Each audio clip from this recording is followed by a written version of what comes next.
Hi guys, it's Blackie, and today we're going to delve into a piece of woodcraft kit that's ancient and is still as usable today as it was thousands of years ago, and that is the axe.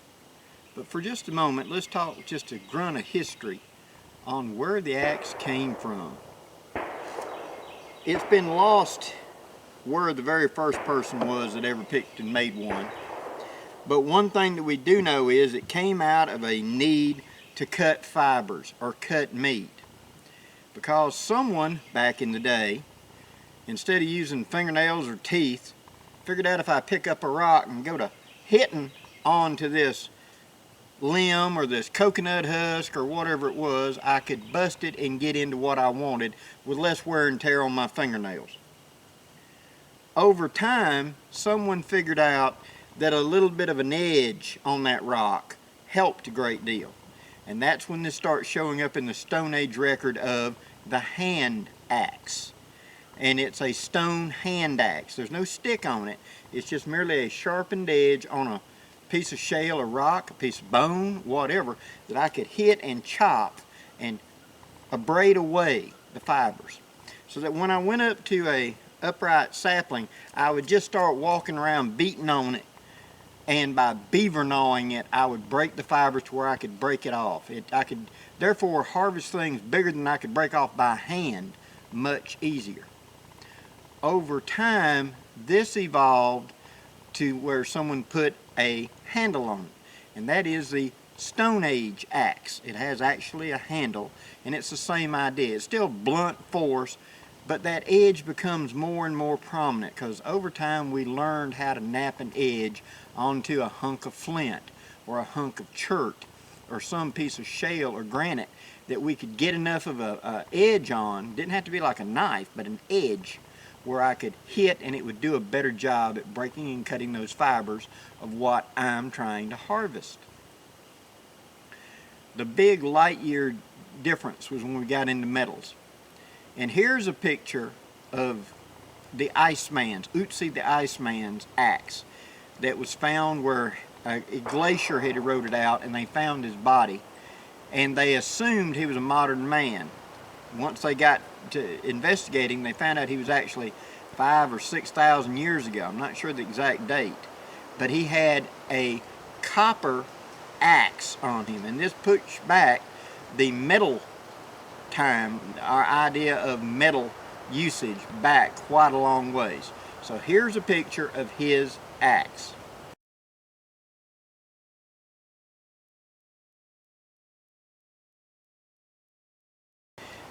Now at this time you've got to realize that it's kind of the same idea of something on a stick. If the edge is flat like that, we call it an axe. If the edge is flat like that, we call it an adze, or if it's got a long handle, we call it a hoe. But it's the same idea. And so the Metal Age began experimenting with this, where copper led to bronze, and bronze led to iron, and blah, blah, blah. As our understanding of making such tools improved, we created better and better tools. But the idea that we have of an axe is a relatively modern design, because the Romans had an axe, the Greeks had an axe, and things like that. But they're very primitive by our designs. And by the time you get up into, let's say, the colonial period here in America, something that I'm very familiar with, you still had a round hole for making the axe, because all a blacksmith would do would be take a flat piece of metal, beat it out, fold it in half with a mandrel to leave a place, and then put a bit in it. And this is what I'm talking about. Now this is a tomahawk. We'll get a tomahawk smith. You see how it's just one piece of metal that's been folded around something, and the two edges welded back together with a hardened piece of steel in the middle. This is soft steel, or even iron, and then a hard piece of steel was put in here. Steel was precious, and so we only used it for the edge. We didn't need it for the whole axe. That'd be a waste. Wrought iron could be back here, and in fact it worked better because it was more flexible and would take the repeating beating and banging, and as it got out of true, it could be put up on a blacksmith's anvil and straightened back up. And if this bit wore completely out, it could be battered open, a new bit put in, re-welded, and turned back into a usable item. You don't see many of this style that survived, because when the World Wars and etc., any kind of old iron work like this would be donated, recycled into war effort. So there were probably tons of these laying around in Europe and etc. throughout the 1800s, but by the mid-1900s they were gone because they'd been recycled into something else.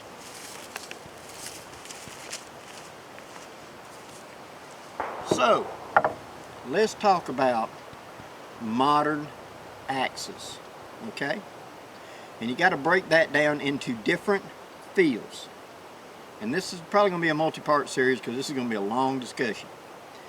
Okay, let's start with the small end of it.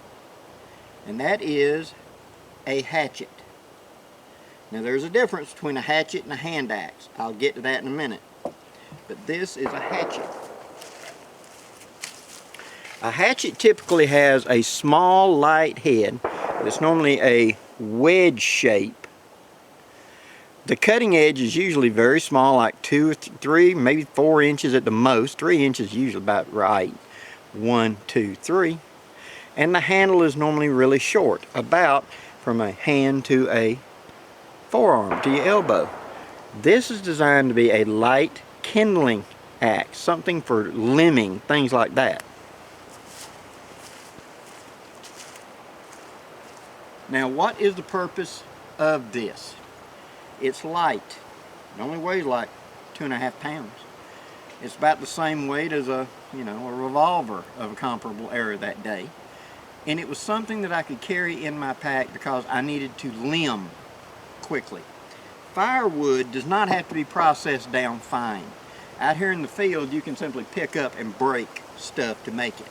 But if I'm trying to create something, a ridgepole or whatever, and I want to limb and remove the limbs from a given pole that I've just harvested, I have to be able to cut them off cleanly.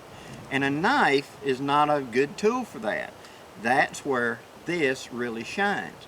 With this, I can pop limbs off of that pole I want to turn into a walking stick, or that I want to make into a ridgepole, or I want to take a sapling I've just found that's down and I want to pop the limbs off of it, and then I hit like 3 hits around it and snap it in half. This is not meant for felling trees. This is not meant for heavy, intense work. This is meant to be a striking tool to add compound leverage, extending my reach, extending my impact ability to, like that primitive man using a rock, gnaw through whatever it is I got to do and snap it off, break it off, split it.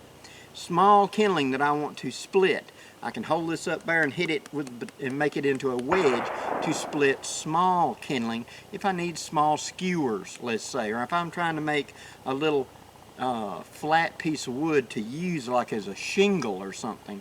I can use this for doing that because it's basically a wedge on a short stick. Now, in modern times, in our bushcraft, woodscraft, this is a companion piece. Now, what did Nesmunk carry? Something comparable in size. It was a double bit. We'll get to double bit in a little bit.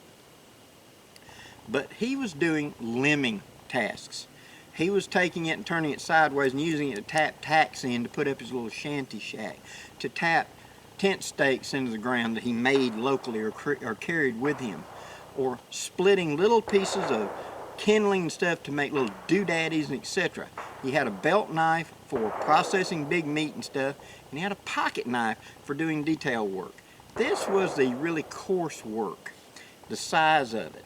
Now, could it be used for harvesting game? Yes, because if I've got a big animal on the ground, like a moose or an elk or something, I can use this edge to hog off big hunks of meat quickly, because I'm not taking the whole animal, and I've got grizzlies on the way that I can see from where I just shot. That's where something like this, a meat cleaver idea, works. And if you keep these at a fairly good edge, they can be used for other chores. It will never do the job of a knife. It can be pushed into service, yes. And I have cleaned fish with an axe before, but it's an awkward job. You know, I've cleaned fish with a machete before as well. And it can be done, but it's not the tool for the job. The job of a hatchet is for light limbing, tent stakes, split something here or there, grubbing stuff off type deal. That's the job of a hatchet. Light head, short handle, lightweight. One step up from that is the hand axe. Now, what's the difference? A hand axe has a much more substantial head, thicker and heavier, and the head is often a lot more weight than the handle. It's very head heavy. And this is more of a splitting, chopping tool. Now this is used for making firewood, making kindling, etc. It can do the limbing job, but I need a little more horsepower because I'm actually going to split wood, small camp wood in a fire or in a little stove or something.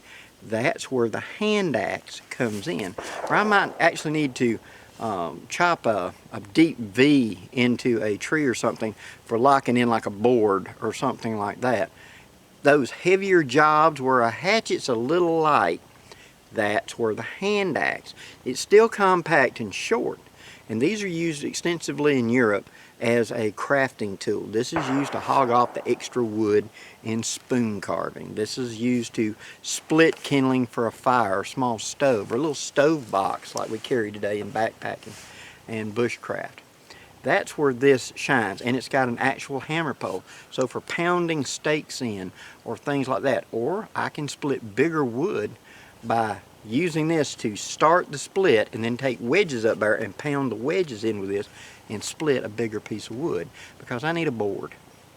I want to take this 6 foot long cedar log that I've managed to find, and I want to split it into 3 boards because I want to produce a bench or something. Well, I can do it with this. It's heavier and therefore it can do the job. Think of it as a step up from the hatchet, but it stays in the handy size. The cutting edges are normally a little bit longer, like 4 inches, 4 or 5, depending on the axe. But you can choke up on them, see how I hold it like that, for using it like this, for where I did need to use it as a knife for some reason. It will never beat a standalone knife, but it can be used for that. So that's the job of a hand axe. We've stepped up our game just a little bit.